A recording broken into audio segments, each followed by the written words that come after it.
अस्सलाम वालेकुम एवरीवन। तो हम बात कर रहे थे एट्रियल फिब्रिलेशन की और उसमें हम रेट और रिदम कंट्रोल पर आगे कि मैनेजमेंट कैसे करनी है। मैंने आपसे कहा कि ऑनसेट अगर पेशेंट का 48 आवर्स से कम है तो रिदम कंट्रोल होगा, ठीक है।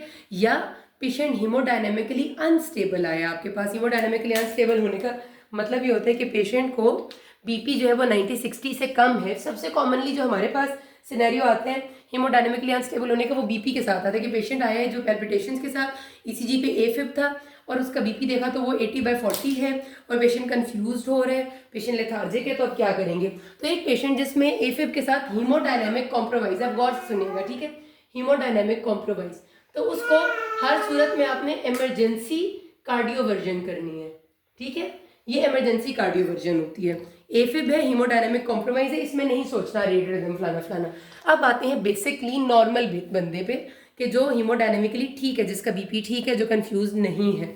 उसमें अगर 48 आवर्स से ज़्यादा कॉन्सेप्ट है और ओल्ड एज पेशेंट है प्रॉबेबली, तो रेट कंट्रोल होगा।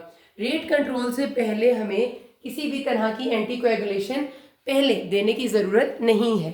सिर्फ और सिर्फ पेशेंट का चार्ट वाइज स्कोर कैलकुलेट करना है, उसे रेट कंट्रोल की दवाई बतानी है।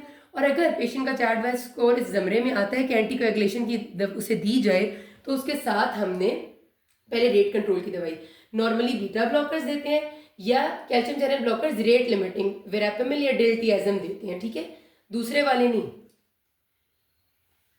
डाहाइड्रोपिरिडीन नहीं देते, वेरापेमिल या डिल्टियाजम देते हैं। बीटा ब्लॉकर या कैल्शियम चैनल ब्लॉकर। और अगर साथ पेशेंट को स्ट्रक्चरल हार्ट डिजीज है तो डाइजॉक्सिन भी दे सकते हैं, स्ट्रक्चरल हार्ट डिजीज या हार्ट फेलियर हो तो, वरना नहीं, ठीक है। एक कोई देंगे। और अगर पेशेंट को एक से कंट्रोल नहीं हो रहा मैक्सिमम डोज से, तो फिर दो का कॉम्बिनेशन देंगे, ये दो या ये दो या ये दो, व्हाट्सएवर, ठीक है। ये रेट कंट्रोल है। इसके साथ अगर पेशेंट को हमने एंटीकोएगुलेशन देनी है तो क्या देंगे, डायरेक्ट ओरल एंटीकोएगुलेंट्स डुएक्स देते हैं, जिसमें आपके पास रिवेरोक्साबेन, एपिक्साबेन, डेबिगैट्रिन, ये ऑप्शन है, इनमें से जो मर्जी दे दें, ठीक है। और अगर पेशेंट इनमें से कोई भी ऐसा है जो कि सूटेबल नहीं है उसके लिए डुएक्स, तो सेकेंड लाइन पे आपके पास ऑप्शन होती है वॉरफेरिन की। एस्पिरिन का इसमें कोई रोल नहीं है, एस्पिरिन कहीं भी आपकी एंटीकोएगुलेशन में काम नहीं देगी, ठीक हो गया। रेट कंट्रोल किससे हो रहा है, या बीटा ब्लॉकर से या कैल्शियम चैनल ब्लॉकर से। स्ट्रक्चरल हार्ट डिजीज है तो डाइजॉक्सिन से। एंड अगर एक से नहीं हो रहा तो दो के कॉम्बिनेशन से। जैसे एमसीक्यू मैंने कभी भी नहीं देखा, ये जरूर देखा है कि पेशेंट को हार्ट फेलियर था और पेशेंट को स्ट्रक्चरल हार्ट डिजीज थी, तो क्या देंगे, डाइजॉक्सिन, और साथ एंटीकोएगुलेशन में डोएक्स देंगे।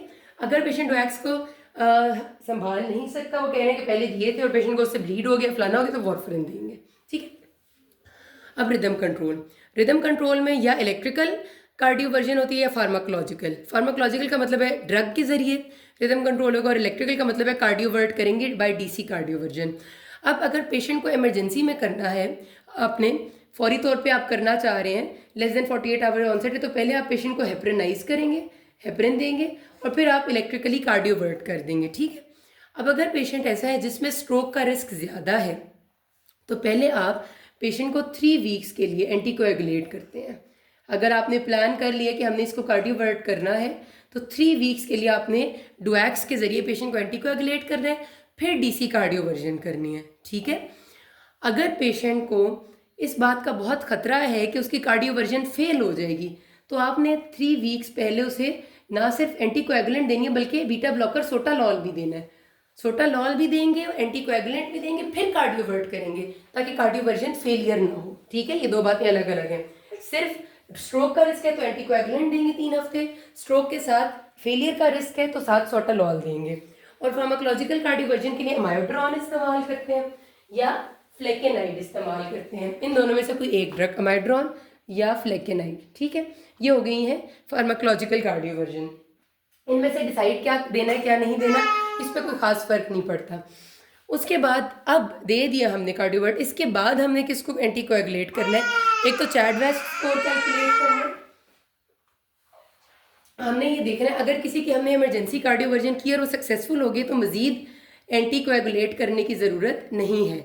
लेकिन अगर पेशेंट की जो हमने फार्माकोलॉजिकल कार्डियोवर्जन की यानी अमाइड्रॉन वगैरह दी है, तो कम से कम उसको 4 वीक्स के लिए हमें वॉरफेरिन देनी है, 4 वीक्स, ठीक है। बस this is all. If you have any question you can ask me. Thank you.